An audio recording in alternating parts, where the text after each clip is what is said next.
সাংবাদিক সম্মেলন করে দলের অবস্থান স্পষ্ট করলেন কুণাল ঘোষ। তিনি জানান, ওয়েস্ট বেঙ্গল অ্যাসেম্বলি ইলেকশন 2026-এর শান্তিপূর্ণ ভোটই তৃণমূলের লক্ষ্য। কিছু জায়গায় বিভ্রান্তি ছড়ানোর চেষ্টা হচ্ছে বলে অভিযোগ করেন তিনি। পাশাপাশি কেন্দ্রীয় বাহিনীর ভূমিকা নিয়েও প্রশ্ন তোলেন। কর্মী সমর্থকদের শান্ত থাকার বার্তা দিয়ে তিনি বলেন, মানুষই শেষ কথা।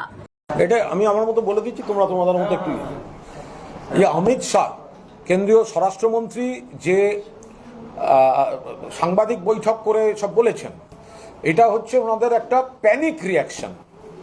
শিডিউলে ছিল না, অন্য প্রোগ্রাম ছিল, তড়িঘড়ি করে সাংবাদিক বৈঠক ডাকতে হয়েছে। আমরা বলছি panic press conference, PPC, panic press conference. কারণ তখন রিপোর্ট এসে যাচ্ছে যে ভরাডুবি হচ্ছে, ফার্স্ট ফেজে ভরাডুবি হয়ে গেছে বিজেপির, এবং দ্বিতীয় ফেজের আগে কর্মীদের কোনো ক্রমে মনোবলটা একটু ভাসিয়ে রাখার জন্য তড়িঘড়ি করে একটা কাল্পনিক কিছু বিষয় দিয়ে একটা পরিকল্পিত সংখ্যাকে সামনে রেখে অমিত শাহকে প্রেস কনফারেন্স করতে হয়েছে। এবং আমরা আবার বলছি, বিজেপির কোমর ভেঙে গেছে। বিজেপি 152টার মধ্যে তৃণমূল কংগ্রেস 125 থেকে 135টা সিট জিততে চলেছে। বিজেপি ভয়ঙ্করভাবে পরাজিত হচ্ছে।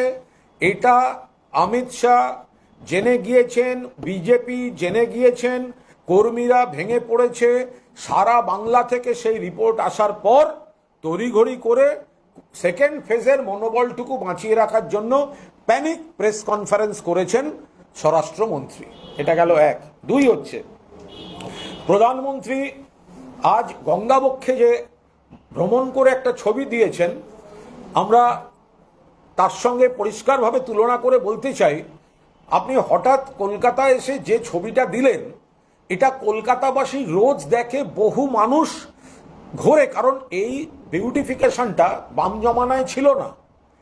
মমতা বন্দ্যোপাধ্যায় মাননীয় মুখ্যমন্ত্রী টেমসের ধারের মতো সাজিয়ে দিয়েছেন গঙ্গার ওই জায়গাটা। গঙ্গা বক্ষে একদম সুন্দর একটা পরিবেশ, ছবির মতো। সেখানে নরেন্দ্র মোদী ছবি তুলেছেন। কিন্তু তিনি যে শহরটায় থাকেন, দিল্লি, সেখান দিয়ে যে যমুনা নদীটা বইছে, সেটা আজকে বিষ। কারণ সেটা এতখানি দূষিত যে নরেন্দ্র মোদী তো যমুনায় গিয়ে ছবি তুলতে পারলেন না, তাকে তো আসতে হলো মমতা বন্দ্যোপাধ্যায়ের সৌন্দর্যায়ন করা গঙ্গায় ছবি তুলতে। আমরা মাননীয় মুখ্যমন্ত্রীর নেতৃত্বে এই পর্যটনকে যতটা সামনে রাখি, তো সেটাই তো কার্যত প্রমোট করলেন। এটা তো মমতা বন্দ্যোপাধ্যায়ের করা সৌন্দর্যায়ন, গঙ্গার তীর সাজানো, গঙ্গাকে সুন্দর করা। তো নিজে যে শহরটায় থাকেন, নয়া দিল্লি, যমুনায় ফেনা উঠছে কেন? যমুনা আজকে আতঙ্ক কেন? যমুনার বিষাক্ত জায়গায় নরেন্দ্র মোদী তো ছবি তুলতে পারলেন না। নদীর ছবি তোলা, গঙ্গার উপর ছবি তোলাটা কলকাতায় এসে তুলতে হলো, কিন্তু দিল্লির যমুনায় তিনি তুলতে পারলেন না। তিনি মণিপুরের ওই সৌন্দর্যে গিয়ে ছবি তুলতে পারেন না। তাকে আসতে হয় গরমের মধ্যে গায়ে শাল দিয়ে ছবি তোলার জন্য কলকাতার গঙ্গায়। আপনি 100 বার গঙ্গায় ঘুরুন, যতবার ছবি দেবেন ততবার আমরা মনে করিয়ে দেব যে যমুনায় ছবি তোলার ক্ষমতা নেই কেন। কেন কদিন আগেই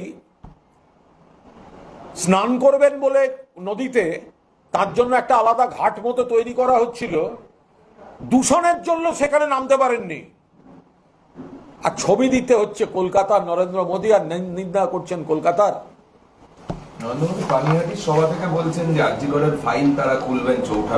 নরেন্দ্র মোদী আরজিকর নিয়ে যা বলেছেন সেটা চূড়ান্ত স্ববিরোধিতা।